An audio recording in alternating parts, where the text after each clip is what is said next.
Hi. Last night I nearly choked on my whiskey because a group of my very successful, very well educated, high earning friends told me sick pay basically lasts until you return to your work, irrespective of how long the sickness is. Really? And I thought this is exactly why I need to make this real, as I didn't feel it was the right time or a right platform to discuss that topic any further over a drink. But as a lifestyle financial planner, and this area being one of my areas of expertise over more than 2 decades now, I felt as a duty of care, I must try and help clear this misconception amongst not just my friends but on the wider population out there, as this really plays a very vital role in your lives in case of any unexpected situations in life. So, let's clear this up properly, shall we? Firstly, there are three types of pay you could potentially expect in the unfortunate event of your sickness. First being the statutory sick pay, second being the employer sick pay, the third being an income from group income protection policy that's arranged through your company, if at all any. So let's probably begin with the statutory sick pay to begin with. Please remember, statutory sick pay is not for life. It's a payment which is set by the government. It lasts up to 28 weeks and that's the maximum number of weeks, yeah? And then it stops. If you are a high earner, statutory sick pay won't even cover your mortgage. Then let's talk about the employer sick pay. Now, here's where people get dangerously confident.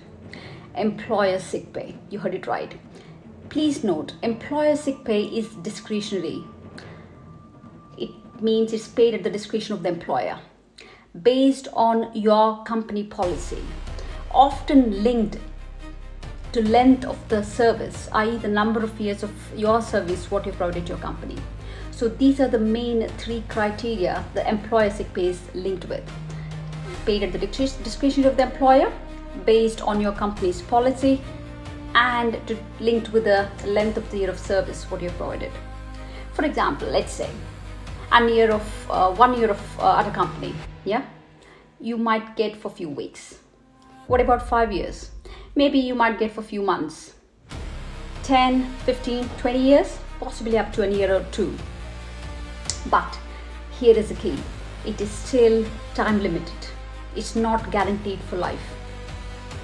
It's not forever, in short. And it absolutely depends on your employer. If you change jobs, that clock resets, unfortunately. Most high earners don't realize that.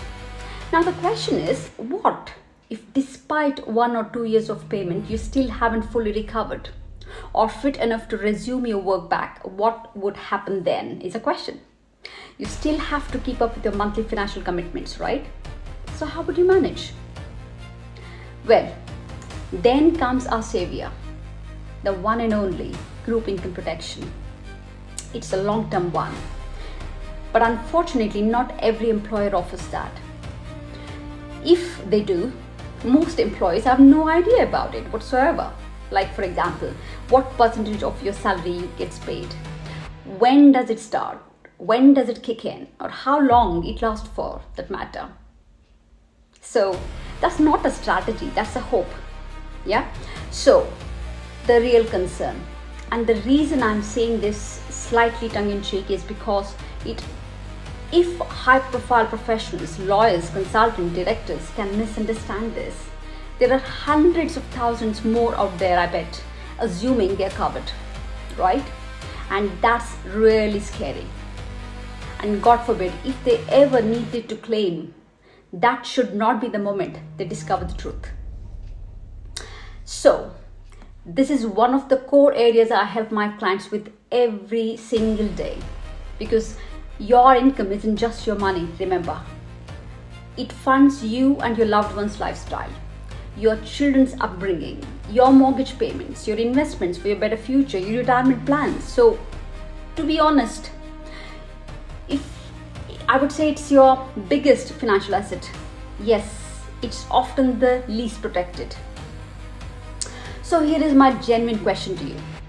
When was the last time you actually read your sick pay policy? And do you know exactly how long would you be paid for? And if your income stopped for 12 months, what would realistically happen next to you and your loved ones' financial commitments? I would love to know. Have you checked or are you assuming? If you earn well but haven't actually checked your sick pay structure, you're not protected. Rather, you're simply assuming, I would say. So here is the real question. If you couldn't work for 12 months exactly, how would you get paid? Comment below. I've checked mine, or I've actually have no idea, or my employer covers me fully. Let's see how confident people really are. Shall we? It's just a food for thought.